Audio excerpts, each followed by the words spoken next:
So some sad news out of Six Flags over Texas, and that is their Intamin bobsled coaster, La Vibora, has officially been retired, put out of its misery, whatever you want to call it. This unique coaster was a lot of fun. I actually only rode it once last summer, and I really enjoyed it. It was kind of rough, but I'm really intrigued by the future of this and what this does mean for Six Flags over Texas and the future of this park. Because as you can see, this area is really massive, and there's a lot of cool things that the all-new Six Flags can do with this location right here in the front of the park. You're talking prime real estate for any type of coaster that the chain would want to build at Six Flags over Texas. So I'm going to share with you just how large this area really is. Of course, my predictions as far as what type of coaster and why I think 2026 will be the year that Six Flags over Texas opens up their next major coaster. My name is Theme Park Brandon, and I'm really glad you're here today, and I hope you're having a blessed day.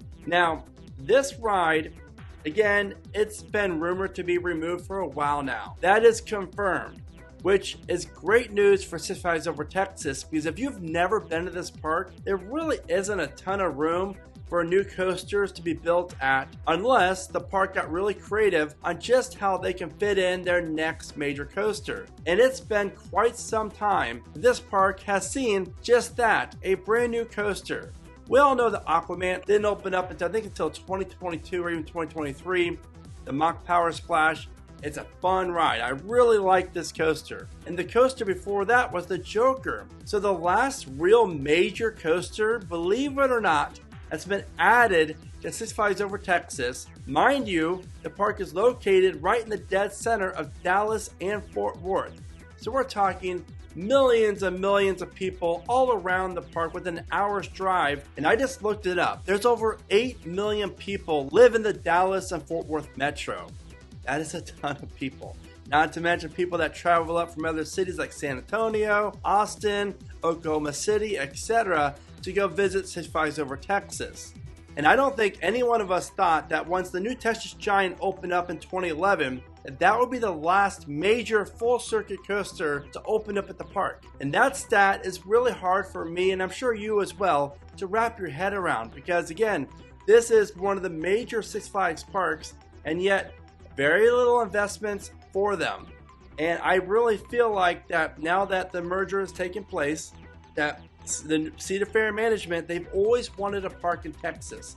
Well, now they have two, Fiesta and over Texas. And we already know that Fiesta is really up there as far as quality, great coasters, and they get new investments every couple years. So I really am intrigued on the future of Six Flags over Texas and what this means, because again, this is a huge plot of land located right by the parking lot. As you walk up into the main entrance, there's a lot of cool things that they can do with this. For example, look at Cedar Point, look at Carowinds, two parks that offer amazing coasters that run between them and the parking lot. So again, I really like this area, and I'm really excited that this ride did bite the dust, because at 2026, they're going to have enough time to remove La Vibora and then clear the land in preparation for what's to come. Now, as far as what to come, there's a lot of different coasters that over Texas could benefit from.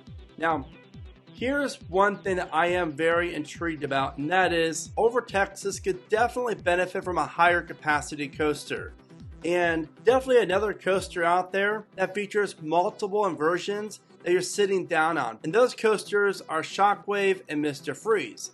Now, I mean, the ride, of course, is inverted, and that offers 5 inversions. So out of the 13 different coasters that you can find at Six Flags over Texas, only 4 of them offer inversions. Joker, Shockwave, Batman the Ride, and of course, my favorite in the park, Mr. Freeze. So whatever coaster's coming in 2026, I really think it's obviously going to have to include multiple inversions. And with that being said, I really think a nice multi-launch Vekoma coaster, something like a business over at Energylandia, would look fantastic in this area. Just imagine walking up to Six Flags over Texas and looking over to your left and seeing a top hat that stands around 160 to 180 feet tall, and a roller coaster that features anywhere from 5 or 6 different inversions, airtime, tunnels, and a bunch of quick transitions, really giving Over Texas a top 25 worthy coaster that features inversions. And with the success of other Vekomas, especially here in America lately,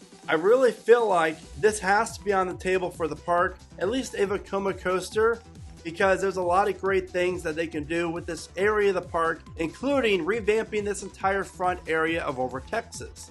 Now, the next prediction that I have for you, and I really like this move for the park, but what if we would see a brand new B&M Wing coaster be located right here, smack dab, right by the main entrance? Maybe they revamp the main entrance so it's like a gatekeeper style coaster where the layout of the new coaster travels over the entrance plaza and interacts with the midway below. One could wish. I don't think there's enough room here for that, but at least having a new coaster that's located right next to the main entrance would really liven up this area of the park, as well as energize the guests as they're arriving at Six Flags Over Texas and leaving for the day. And looking at past trends, we already know that Cedar Fair is calling the shots mainly with the merger, and they love working with B&M.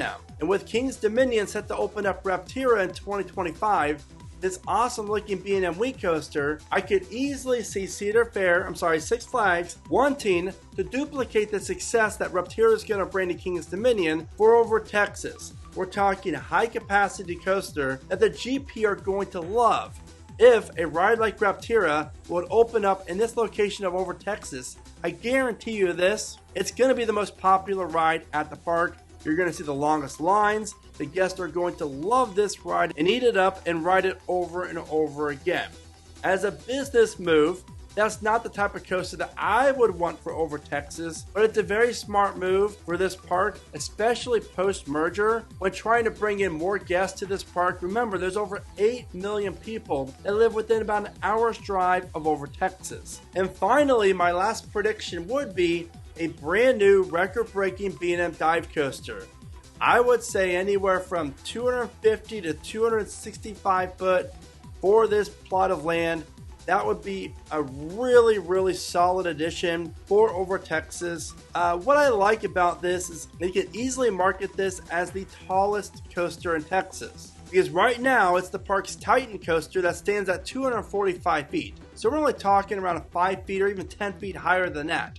But nonetheless, Six Flags Over Texas would then be home to yet again the tallest coaster in the entire state of Texas. And after all, the slogan in Texas is everything's bigger in Texas, so why not build the world's tallest, longest, and fastest dive coaster in this plot of land? And with the recent B&M dive coasters that have been added to the parks across the world, I really like this move for the park. I feel like adding a major dive coaster here where the Immelman, the first loop of the ride, interacts with the midway, so guests turn the corner as they enter the park and see this coaster just loom above this area of the park as they're walking towards it, looking up at it. This type of an investment is a grand slam for Over Texas, because it's going to give the park so many great things. One, yet another major lift hill coaster.